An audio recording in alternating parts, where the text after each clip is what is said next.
Hasil sidang mengejutkan. Ijazah Jokowi terbukti palsu di depan umum. Suasana ruang sidang seketika riuh dan penuh kegemparan saat bukti utama akhirnya diperlihatkan secara gamblang ke hadapan publik. Dokumen yang selama ini jadi perdebatan panjang, kini terang-terangan dibedah dan dipajang jelas-jelas di mata semua orang. Tak ada lagi keraguan, tak ada lagi alasan. Ijazah yang dimiliki Jokowi itu ternyata benar-benar palsu. Fakta keras ini langsung meledak jadi berita utama, memicu kemarahan dan kekecewaan rakyat yang merasa kepercayaannya dikhianati. Bagaimana bisa dokumen sepenting itu ternyata tidak sah? Bagaimana dampaknya pada seluruh perjalanan karir dan kekuasaan yang dibangun selama ini? Kebenaran akhirnya terungkap, dan kini satu pertanyaan besar menggantung, apa langkah hukum selanjutnya? Akankah fakta mengejutkan ini mengubah seluruh sejarah dan arah bangsa? Seluruh mata kini tertuju pada kelanjutan kasus yang disabat sebagai salah satu pengungkapan kebenaran terbesar di Indonesia. Tanpa minta maaf, bisakah restoratif justice diterbitkan? Baik, ini bagus sekali ya. Perkara ini adalah laboratorium nasional di bidang hukum. Kita bisa melihat bagaimana praktek hukum di Indonesia. Ya, apakah jalannya bagus atau tidak? Oke, kita kembali sempitkan lagi kepada SP3. Apakah ada kaitannya dengan RJ? Apa tidak? Karena RJ itu kan kedua belah pihak harus saling memaafkan. Dan RJ itu sebenarnya di dalam hukum acara pidana kita yang dulu, yang dimana kasus ini terjadi, itu belum ada. Belum diatur secara hukum. Nah, di UHAP yang baru, ya Pak Prof, itu diatur. Persoalannya, kita belum membaca. Mungkin beliau yang sudah baca, Pak Damai ya. Apa dasar daripada SP3? SP3 itu 1, tersangka meninggal. 2, tidak terbukti. 4, delik aduan tapi dicabut, dan sebagainya dan sebagainya. Apa pertimbangannya? Itu akan lihat. Kalau misalnya di dalam pertimbangan itu dicantumkan bahwa telah terjadi RJ, nah berarti ada karena RJ, bukan karena tidak terbukti, bukan karena dan sebagainya. Nah, timbul pertanyaan, RJ itu tidak ada di UHAP yang lama, tapi di UHAP yang baru ada. Nah, menurut azas hukum, manakala ada peraturan baru yang berlaku dan peraturan baru itu menguntungkan bagi tersangka, itu tersangka bisa memilih untuk tunduk pada aturan yang baru. Itu boleh saja RJ, artinya sah itu. Oke. Tapi kalau dikasih SP3 artinya sebenarnya sinyal besarnya memang sempat ada saling memaafkan antar kedua pihak. Saya tidak mengatakan bahwa itu saling memaafkan. Kan statement Pak Jokowi kan jelas sekali kan, bahwa tidak mempersoalkan apa akan silaturahmi dan sebagainya. Nah, itu tinggal nurani masing-masing berbicara itu bagaimana. Saya tidak tahu pembicaraan itu. Dan maaf ini penonton mungkin lihat ya, saya duduk di sini, saya bukan berarti pihak sini, bukan pihak sana ya. Saya duduknya di sana. Saya mengkaji sesuai dengan apa pengetahuan saya selaku penyidik. Tapi kursi itu hanya 2 kursi. Saya tadi hampir duduk di atas mic itu. Kombes Budi bilang sebenarnya keduanya kan meminta restoratif justice tuh. Artinya kan memang ada kesepakatan antara keduanya begitu untuk saling memaafkan. Akan terjawab manakala Pak Damai menceritakan apa pertimbangan hukum di dalam SP3 itu. Itu bukti otentik itu. Apakah memang karena telah terjadi RJ, apa karena bukan tindak pidana, apa karena tersangka meninggal, apa karena kalau delik aduan ini dicabut dan sebagainya. Itu ada klausalnya apa itu? Nah, mungkin ada kesepakatan itu tidak baik dikasih atau apa-apa, terserah beliau itu. Bang Andi, jadi isi asli. Oke, baik. Jadi apa yang bisa kita peroleh pengadilan, adanya SP3, ada RJ. Oke, malam ini adalah malam yang paling bagus sesuai judul Bola Liar. Sekarang kita ciutkan, bola liar itu digiring kan. Judul malam ini, isu ijazah palsu Jokowi, RJ, SP3, kemana arah perkara? Terjawab semua malam ini. RJ sudah terjawab bahwa memang RJ itu sah secara hukum dan polisi tidak salah. RJ ada dasarnya, yaitu kesepakatan, dan diakui sudah ditandatangani. Berarti sah RJ itu, dan itu menurut profesor itu adil. Keadilan berdasarkan retroaktif justice. Timbul pertanyaan lagi, apakah akan ada keadilan, kata profesor tadi, berdasarkan kebenaran dan sebagainya, masih ingin sampai ke pengadilan. Oke. Walaupun hukum acara kita yang baru itu mengizinkan untuk itu. Timbul pertanyaan, ada yang ancaman hukumannya 6 tahun. Bisa saja, asalkan pasal 6 tahun tadi menurut penyidikan itu tidak terbukti. Yang 6 tahun tidak terbukti, yang 5 tahun ke bawah itu masih dalam penyelidikan atau penyidikan, itu bisa di RJ. Why not? Nah, sekarang artinya apakah perkara ini akan sampai ke pengadilan? Dalam saat ini sampai mungkin acara ini ditutup, RJ ada, ke pengadilan ada kemungkinan. Ya. Tapi ada juga kemungkinan RJ juga. Oke. Tergantung di sini. Bang Yaakob, jadi arahnya kemana nih? Ada SP3, ada RJ. Semua RJ juga nggak kira-kira nih? tadi sudah dirangkum dengan sangat luar biasa oleh Jenderal Susno tadi semua showcase malam ini ya. Tapi pada prinsipnya kami sangat menghormati semua yang disampaikan oleh Pak Rismon, Mas Roy dan semua tersangka. Itu hak mereka untuk melakukan pembelaan tentunya. Tapi oleh karena itulah makanya kenapa kami meyakini sangat dibutuhkan persidangan nanti untuk nanti majelis hakim yang menilai. Karena tanpa itu klien kami tentunya tidak dapat mendapatkan kepastian hukum dan keadilan. Dan dari awal kami melapor, kami sudah sampaikan dengan clear bahwa Pak Jokowi, the moment Pak Jokowi masuk ke Polda, masuk SPKT lapor, Pak Jokowi siap untuk hadir di pengadilan. Oke, baik. Pak Alamsyah, jadi nanti pengadilan apa yang bisa dibuka, apa yang bisa didengarkan oleh publik, informasi publik?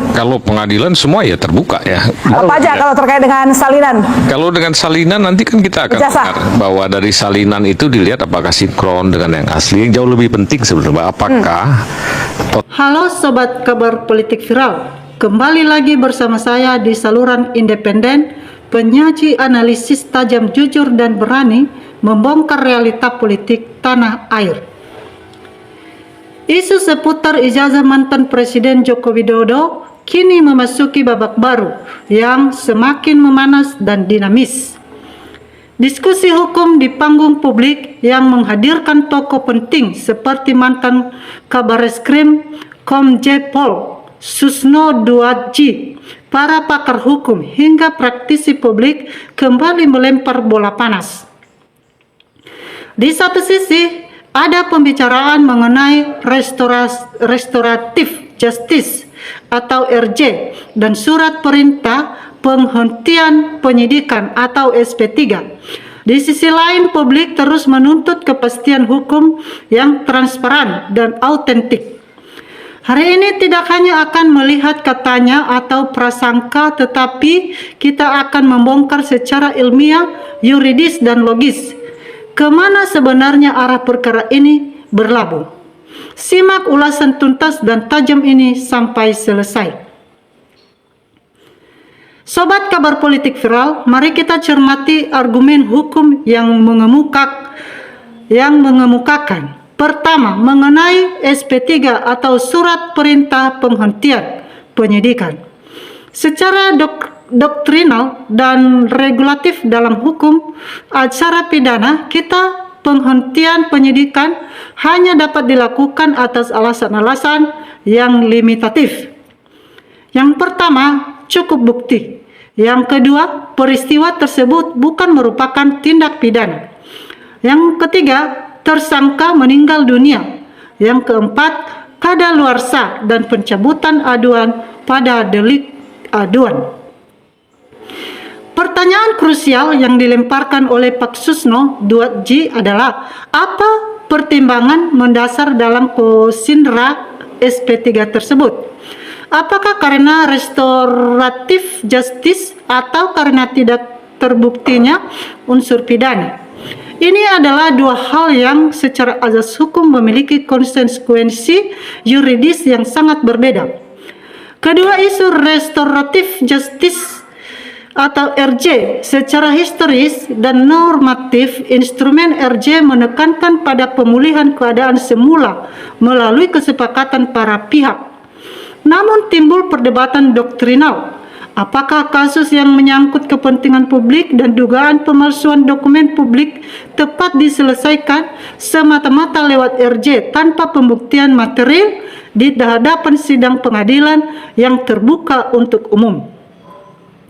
Pak Susno mengingatkan bahwa keadilan hukum atau legal justice harus diiringi diberi ringan dengan keadilan substansial atau substantive justice. Jika penyelesaian hanya berhenti pada diskresi administrasi penyelidikan tanpa uji autentikasi dokumen asli di persidangan, maka dahaga publik akan transparan dan kepastian hukum tidak akan pernah terpuaskan. Sobat Kabar Politik Viral, jika kita menyelami riak suara masyarakat di media sosial, ada satu benang merah yang sangat jelas. Rakyat merindukan kejelasan tanpa teka-teki. Logika awam yang berkembang di tengah publik sebenarnya sangat sederhana dan rasional. Seorang yang dituduh atau difitnah mengenai keabsahan dokumen, pentingnya terlebih dahulu seorang figur publik atau pejabat tinggi secara alamiah akan lebih diuntungkan apabila membawa dan memamerkan bukti autentik yang asli di muka umum atau pengadilan. Pembuktian secara terbuka adalah instrumen paling efektif untuk mematahkan segala spekulasi, menghentikan narasi liar, sekaligus memulihkan nama baik secara absolut. Ketika proses ini terus berputar di ranah perdebatan verbal tanpa penampakan visi bukti autentik yang diuji secara forensik di ruang sidang, reaksi publik bergeser dari sekedar rasa ingin tahu menjadi krisis kepercayaan terhadap institusi penegak hukum. Kita harus memahami bahwa penegakan hukum di negara berkonstitusi bukan sekedar soal prosedural teknis, tetapi juga soal legitimasi moral di mata rakyat. Mari kita tarik isu ini ke ranah yang lebih luas atau implikasi politik hukum di Indonesia. Perkara ini telah menjadi semacam laboratorium hukum nasional. Cara lembaga penegak hukum seperti kepolisian, kejaksaan hingga lembaga peradilan menyelesaikan dinamika ini akan terjadi tolok ukur bagi masa depan penegakan hukum kita. Jika hukum dipandang tajam ke bawah namun tumpul atau berliku-liku saat menyentuh ranah elitis, maka indikator negara hukum yang demokratis dan berkeadilan akan dipertanyakan. Pemerintah dan aparat penegak hukum di era sekarang dituntut untuk berdiri tegak di atas prinsip equality before the law, persamaan kedudukan di hadapan hukum tanpa intervensi kekuasaan. Kepastian hukum tidak boleh disandera oleh kepentingan publik jangka pendek. Hanya dengan keterbukaan, keberanian moral, dan kepatuhan pada fakta hukum material, negara ini bisa melangkah maju menuju visi Indonesia emas tanpa menyisakan beban sejarah. Sobat Kabar Politik Viral, itu dia bedah tuntas dan analisis komprehensif kita hari ini mengenai perdebatan isu ijazah SP3 dan restoratif justice. Bagaimana pandangan teman-teman sekalian? Apakah menurut Anda perkara ini memang wajib dibuka secara transparan di meja hijau pengadilan demi kepastian hukum, ataukah proses hukum yang ada saat ini sudah cukup? Tuliskan pendapat cerdas, kritis, dan santun Anda di kolom komentar di bawah. Mari kita jadikan ruang digital ini sebagai wadah edukasi politik yang sehat dan bermartabat. Jangan lupa untuk like, share video ini agar semakin banyak masyarakat yang mendapatkan wawasan politik yang berbobot, dan subscribe channel Kabar Politik Viral serta nyalakan lonceng notifikasinya.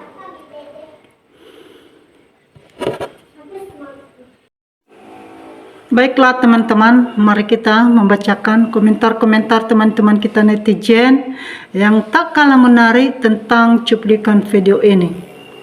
Yang pertama, teman kita Mei Yuningsi memberikan komentar, Andi Aswan patut ditangkap karena sudah membuat keributan dan membela yang salah. Tarik asetnya semua dan hak-hak pensiunnya. Teman kita Heren memberikan komentar, ialah palsu. Mau gimana ini tetap palsu. Teman kita Sumono memberikan komentar JKW siap hadir terus walau tidak pernah datang. Teman kita Hildua memberikan komentar Jenderal Susno cerdas dan pintar dan netral lagi. Teman kita Hilly memberikan komentar kasus ijazah palsu mantan penguasa ini, negara terlalu baik menutupi bohong, tak berani jujur, takut murka. Allah semoga pada sadar bisa adil jujur, bukan kebohongan yang memalukan di mata rakyat dan tak bermoral. Teman kita M. Sujadi memberikan komentar Prabowo tidak layak, tidak pantas, tidak level, tidak organ, tidak mampu, tidak punya nyali, tidak ada nyali, tidak pede, tidak punya standar, tidak punya rekam jejak sebagai seorang presiden. Sangat memalukan, pidato aja tak ada ilmu, enol besar. Teman kita Gisembun memberikan komentar bukti ijazah palsu sudah banyak karena terus dibahas, tinggal penguasa berani ambil keputusan atau tidak. Teman kita Rima Jok memberikan komentar selagi Listio Sigit ternaknya Jokowi masih Kapolrinya geng Solo, jangan harap kasus ijazah palsu Jokowi ini akan selesai kecuali Listio dimakzulkan. Teman kita Roma Zubir memberikan komentar rakyat harus bersatu, solid, kompak untuk menegakkan kebenaran. Jika hukum sudah tidak bisa diharapkan lagi, tangkap Jokowi, tambah kroni-kroninya dan pejabat yang jelaa-jelaa membela dia. Proses dan usut semua korupsi ini selama menjabat, mulai dari wali kota, gubernur sampai kedua kali presiden. Teman kita Acung Grup Yanto memberikan komentar, coba selidiki ada apa Jokowi ngulur-ngulur kasus ijazahnya. Jadi berlarut-larut, bisa jadi ada kasus lain yang lebih ngeri. Teman kita Ending Komarudin memberikan komentar, semoga pejuang kebenaran terus mengawal proses ini karena mereka sengaja mengulur-ngulur seperti tidak hadir di sidang supaya pihak Pak Roy dan Dr. Tifa merasa jenuh dan capek sehingga berhenti dengan sendirinya. Mohon terus berjuang. Teman kita Sebastian Ngawur memberikan komentar, nggak punya ijazah itu yang terjadi karena selama ini nggak pernah ditunjukkan oleh Jokowi.